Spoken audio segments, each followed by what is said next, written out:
듭니다.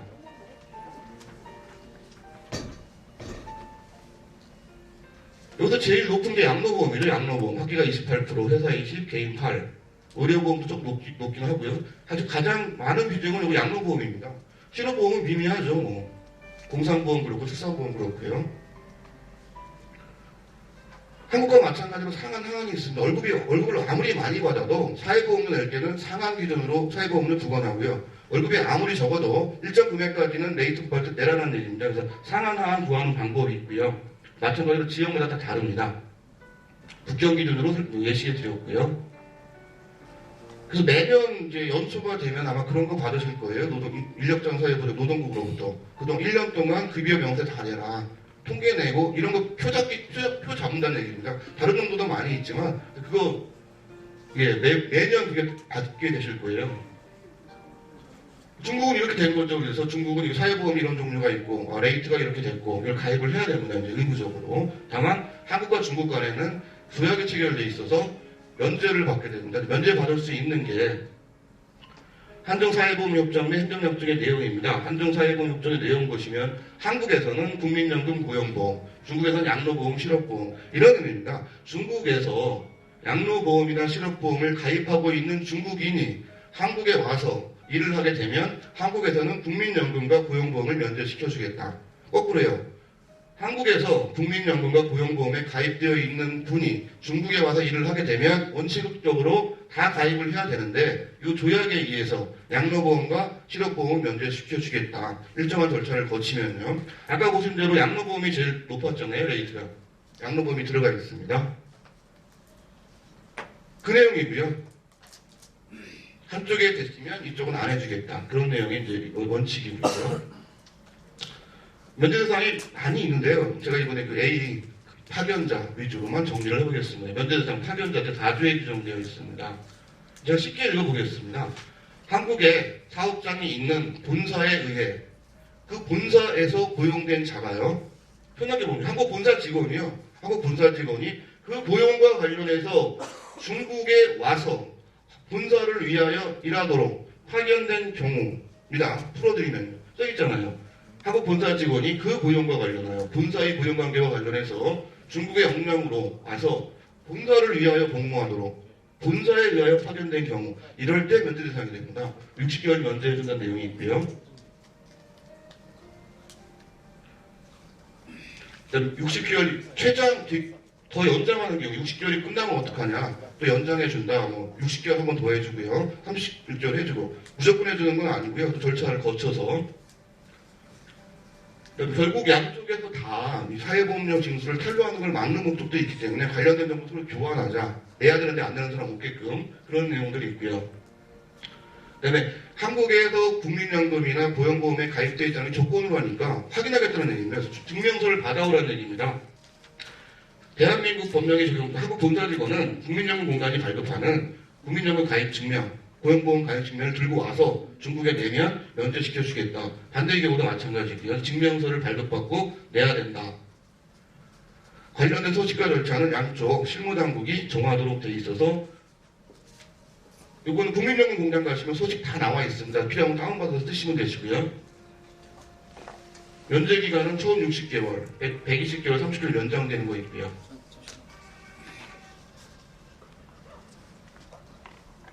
읽어보시면 되실 내용이고요. 아까 노동부에서 3개월 내에 신고하라고 되어 있지 않습니까? 마찬가지입니다. 한 달 내에 하라고 했죠. 면제를 받으려면 신청자가 협정 발효일 이후에 다른 쪽 취약한 영토의 근로를 시작하게 되면 근로를 시작한 날로부터 3개월 이내에 증명서를 제출을 해야 됩니다. 그래야만 면제를 받게 되고요. 3개월 넘어서 내면 증명서를 낸 다음 달부터 면제를 받게 되는지 면제를 받으신다라고 결정을 하시면 반드시 근로를 시작한 날로부터 3개월 이내에 제출을 하셔야 소급해서 3개월 면제를 받는 거고요. 3개월 지나버리면 낸 다음 달부터요. 옛날부터 다 내야 되고요. 그런 내용이고요. 많이 언급된 거니까 좀 빨리 가겠습니다. 관련된 정보의 교환입니다. 이 약정에 따라 발급한 증명서, 양쪽 정보 다 마찬가지죠.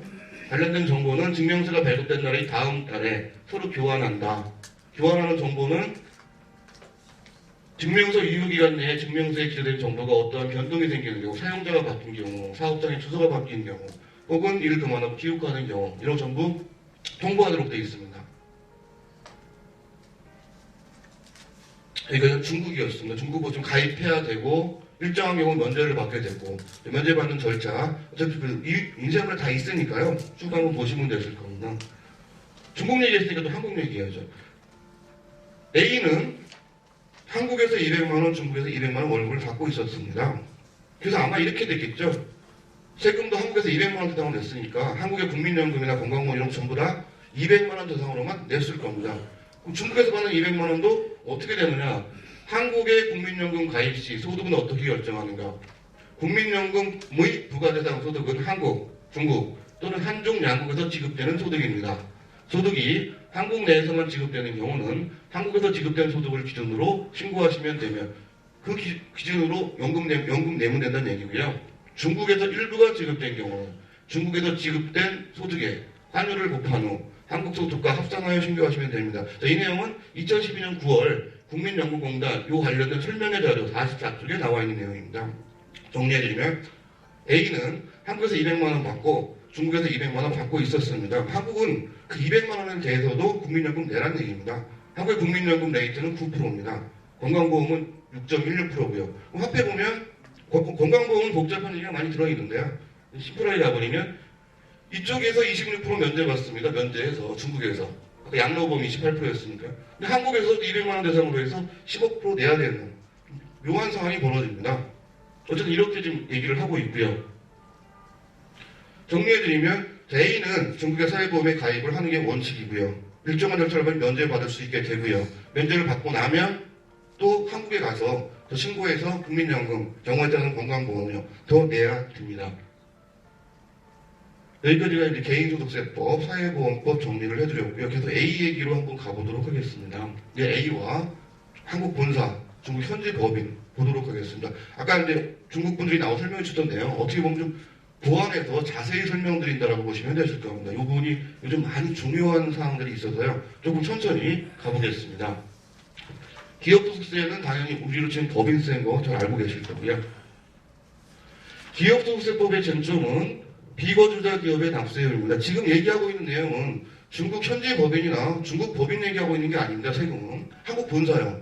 한국 본사는 앞에 사례와 같은 거래를 했을 때 중국에서 어떤 세금을 어떻게 왜 내야 되는가 이거 볼 겁니다. 거기서 가장 중요한 내용이 고정사업장이냐 고정사업장 판단이고요. 고정사업장으로 판단받았을 경우 아닌 경우 관련 세금이 쫙 달라지게 될 겁니다. 그다음에 인건비 송금 인정 문제는 한국에서 많이 문제가 되고 있는 것들 이렇게 보도록 하겠습니다. 제가 한번 정리해드리겠습니다. 아까 사례요.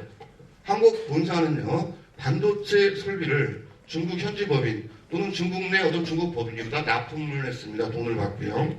그것만 갖다 주면 안 되잖아요. 그래서 물건은 한국에서 보냈고 한국의 본사 기술력이 이제 따라왔습니다. 따라와서 설비를 중국 땅에서 설치해 줍니다. 설치해 줬고요. 시운전도 해줬고 또 잘 안 될 수도 있지 않습니까? AS도 해주고 이런 걸 해준 겁니다. 정리해드리면 한국 본사는 물건을 한국에서 팔았습니다. 근데 뭔가 한국 본사 직원이 중국에 와서 뭔가를 했어요. 용역 제공. 이건 중국 땅에서 했습니다. 그래서 한국 본사가 나는 본사가 한국에 있다고 해서 중국 세금 관계없다. 이런 게 아니라는 얘기를 드릴 겁니다. 중국에 설립된 중국 현지 법인이나 중국 내 법인은 당연히 중국 내 법인으로서 법인세 내면 되는 거고요. 주로 본사 위주로 맞춰볼 거고요. 그거와 관련해서 중국 내 현지 법인이나 중국 내 법인은 본사의 세금 문제 때문에 어떤 걸 어떻게 처리해 줘야 되는가 이걸 보도록 하겠습니다. 기업소득세법의 관련 규정입니다. 납세의무자의 종류는 법 제2조에 있는데요. 거주자 기업과 비거주자 기업 구분됩니다. 똑같습니다. 아까 개인하고요. 거주자 기업, 한국 용어로는 내국법인인데요. 거주자 기업, 법률에 의거 중국 국경 내에 설립되었거나 법률에 의거 내국의 법률에 의해 설립되었으나 실제 관리기구가 중국 국경 내에 소재하는 기업 이게 이제 중국의 거주자 기업입니다. 이게 아니면 비거주자 기업이고요. 뒷부분이요. 법률에 의거 외국의 법률에 설립되었으나 실제 관리기구가 중국 경내에 소재하는 기업 그건 무시하셔도 돼요. 어떤 게 있으냐면 다국적 기업들 있지 않습니까? 뭐 다우나 이런 데들은 미국의 회사를 만들어 놓고 전체 경영본부는 저 필리핀에 있는 경우 있고 홍콩에 있는 경우 있고 그런 경우거든요. 이게 실제 관리기구가 회사는 미국에 설립을 했는데 전체 본부가 중국에 있는 경우 내국법인으로 보겠다. 그런 내용입니다. 주로 앞부분이요. 심플하게 법률에 의해 중국 국내에 설립되었느냐. 그 본사는 한국 법인이죠. 거주자 기업 아닙니다. 현지 법인은 거주자 기업이고요. 비거주자 기업은 아닌 거죠. 외국의 법률에 의거 설립되고 그 실제 경영관리기구가 중국 국경 내에 소재하지 않지만 중국 국경 내에 기구 및 장소를 설립한 경우 또는 중국 국경 내에 기구 및 장소를 설립하지 않았으나 중국 경내에 원천 소득이 있는 기업 뒤에 다시 자세히 나오니까 다시 설명드리도록 하겠습니다. 거주자 기업이 있고 비거주자 기업이 있습니다. 거주자 기업은 중국에 와서 설립한 법인들이 거주자 기업이고요. 그거 아닌 게 비거주자 기업인데 비거주자 기업의 종류가 많아요. 비거주자 기업은 중국에서 설립한 법인 아닌데 중국에 기구 장소가 있는 거 이런 얘기가 나오거든요. 기구 장소가 있는 경우 그 기구 장소는 없는데 중국 내에서 돈을 번 경우 비거주자 기업의 납세 의무 위주로 보도록 하겠습니다. 실제 관리기구 및 기구 장소의 의미 법에 있습니다. 실시조례 제4조에 실제 관리기구는 이런 거다 라고 나와 있고요. 읽어보시면 되실 거고요. 주로 경영본부 기구 장소의 정의는 실시조례 5조에 있습니다. 한번 보도록 하겠습니다. 기구 및 장소 거주자 기업은 되셨고요. 비거주자 기업은 두 개가 있었습니다. 중국 내에 기구 및 장소를 설치한 경우가 있고 기구 및 장소를 설치하지 않은 경우가 있습니다. 기구 및 장소를 했는가를 보기 위해서 기구 및 장소가 뭐냐라는 겁니다. 한국에서는 사업장이라고 부르는 건데요. 기구 및 장소는 중국 경내에서 생산 경영 활동을 종사하는 기구 장소를 의미하며 다음을 포함. 기구 및 장소는 중국 내에서 사업 활동을 하는 곳이라는 얘기입니다. 이게 장소적 개념이 아니고요. 장소 플러스 기능적 개념입니다. 중국 내에서 뭔가 사업 활동을 하는 거점이 있으면 기구장 설치했다라고 보겠다는 겁니다. 실시조례 5조에 있고요. 예를 들자면요. 관리기구, 영업기구, 사무기구가 있으면 중국의 기구장소 설립했다 볼 거고요. 공장, 농장, 자연자원 채취 장소, 5번 뭐 기타. 3번 보시겠습니다. 노무를 제공하는 장소가 있다. 4번 보시죠. 건축, 설치, 조립, 수리, 탐사 등에 종사하는 작업 장소가 있다. 이러면 기구 장소가 있다라고 보겠다는 겁니다. 비거주자 기업 중에서 기구 장소가 있는 기업. 여기 많이 이제 문제가 되고 있습니다. 지금 주제도 이해갈 거고요. 잠깐 돌아가 보시면 사례에서 한국 본사는 현지 법인하고 말고요. 현지 법인은 당연히 현지 법인이 있는 거고 한국 본사는 자사 직원인 A를 중국에 보내서 뭔가 노무를 제공하고 있습니다. 설치해 주니까요. 또 설치하고 있죠. 4번이요. 건축, 설치, 조립 이런 거 하고 있으면 따라서 한국 본사는 중국 기업소득세법에 의해서 기구장소를 설치한 기업이 됩니다. 기구장소를 설치 안 한 게 아니라 기구장소를 설치했다라는 부분. 기구장소 의미 보셨고요. 또요. 기구장소에 대한 내용입니다. 기구장소 또 하나. 비거주자 기업이요. 예, 중국 내 설립한 법인이 아닌데 영업 대리인에게 위탁하여 중국 경내에서 생산 경영 활동에 종사하는 경우 그 영업 대리인은 비거주자 기업이 중국 내에 설립한 기구장소로 본다. 아예 설치는 안 했지만 대리점 같은 거 만들었어요. 시키는 거죠. 중국분 대상으로. 네가 다 해줘. 이것도 기구장소로 보겠다는 얘기입니다. 생산 경영 활동은 단위 또는 개인에게 위탁하여 정상적으로 비거주자 기업을 대리하여 계약 체결 또는 재화를 보관, 납품하는 것을 포함 이렇게 되어 있고요. 이 내용은 제가 만든 거 아니고요. 중국의 기업소득세법 실시 조례에 있는 내용 그대로 말씀을 드리고 있는 거예요. 한국세법도 동일합니다. 이건 전 세계적으로 통일되어 있는 내용들입니다. 기구 장소 지금은 중국법을 보고 있습니다. 나중에 뒤에 가서요. 중국법을 수정할 겁니다. 뭐래요? 한중 조세조약이에요. 지금은 중국법 보고 계시고요. 납세 의무의 범위를 한번 보시겠습니다. 거주자 기업은 정리하셨죠? 아까 거주자 기업은 중국 내에 설립된 법인이니까 무제한권 다 세금을 내야 됩니다. 거주자 기업은. 거주자 기업의 납세 의무의 범위는 무제한 납세 의무. 기업소득세법 제3조 제1간에 나와 있는 내용입니다.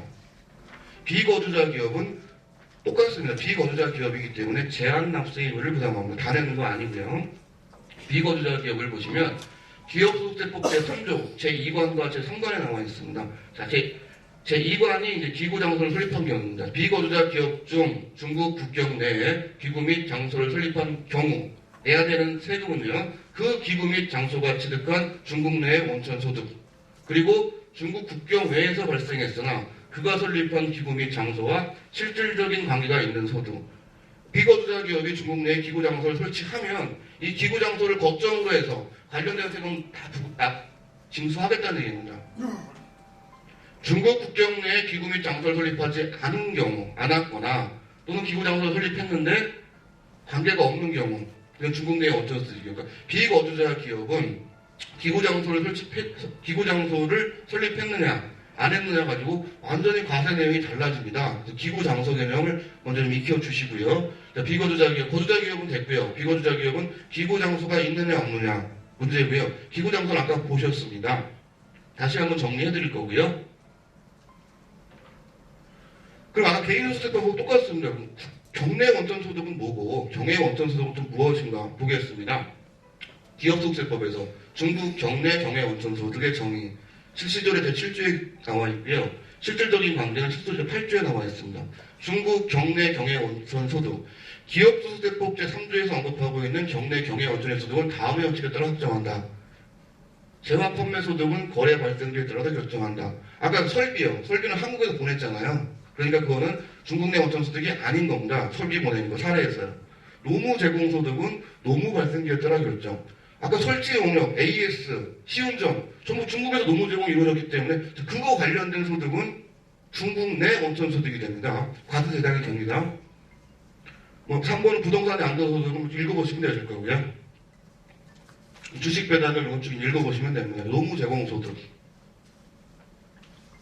실질적인 관계는 좀 읽어보시면 되실 겁니다. 실질적인 관계는 읽어보시면 되시고요.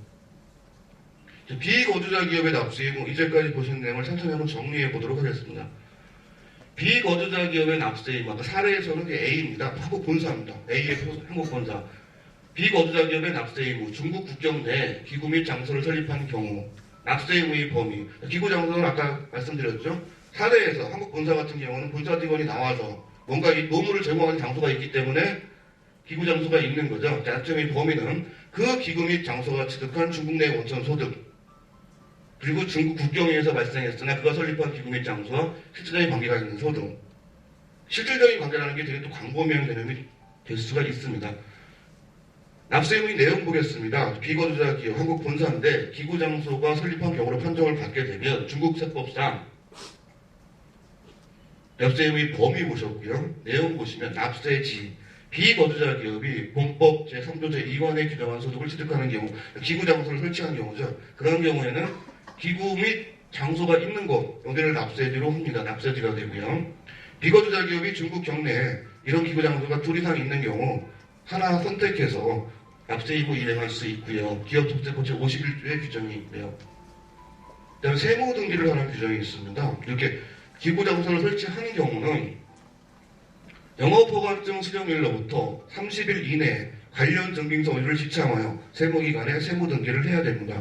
현재 법인을 설립했을 때만 세무등기하는 게 아니고요. 이 기구장소를 설립했을 때는 영업허가증 수령일로부터 30일 내에 세무등기하라라고 규정이 되어져 있고요.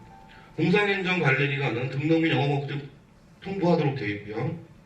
일반적인 내용이죠. 영업허가증 영업직조니까 영업직조 받으시면 법인 설립하신 거고 세무등기 하시는데 일반적인 내용이 있고요.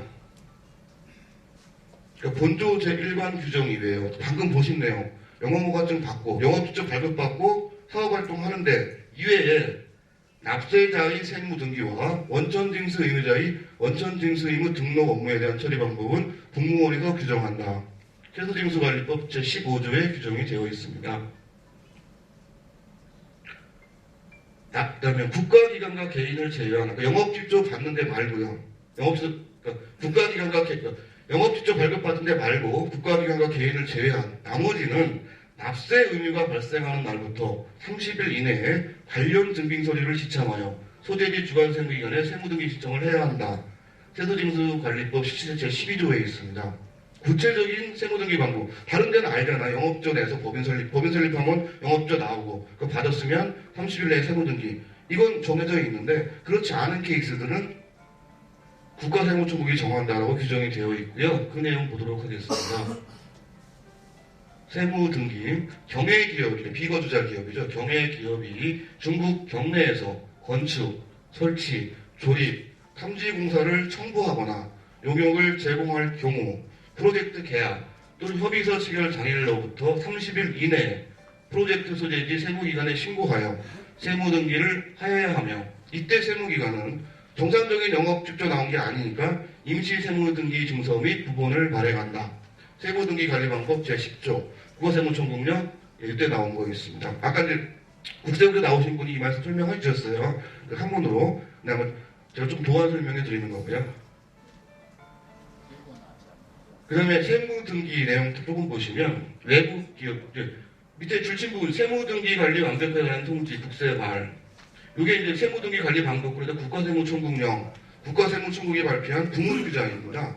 이런 내용이 있고요. 이걸 받아서 국가세무총국이 또 발표를 합니다. 행정해석을. 세무등기 관리 완벽하게 관한 통지 2006년에 나온 내용인데요. 내용을 보시면 외국 기업이 중국에서 건축, 설치, 조립, 탐사 공장을 청구받거나 용역을 제공받는 경우 임시세무등기를 신청을 해야 되잖아요. 앞에서. 그건 기간은 계약에 규정된 청구기간으로 하고요. 임시세무등기증을 수령한 납세자는 임시세무등기증 및 부본의 이거 관련 규정에 따라 세금 관련 사항을 처리를 해야 되고요. 임시세무등기장을 정식 영업원 같은 취득했으면 다시 정식 등기하는 내용입니다. 쭉 한번 보시면 되고요. 이것과 관련해서요, 이런 내용이 2006년에 정리가 되죠. 그러다가 이 부분들을 실제로 시행하기 위해서 2009년에 나온 비거주자 공사작업 부분 및 노무 제공 조세관리 잠정 방법이라는 게 부문규정으로 2009년에 나옵니다. 앞에 보신 내용들에 대해서 이제 2009년 3월에 이전까지 때만 해도 많이 있었는데 과세를 다 못했거든요. 중국 입장에서요. 그래서 이걸 제정을 하면서 이런 케이스들이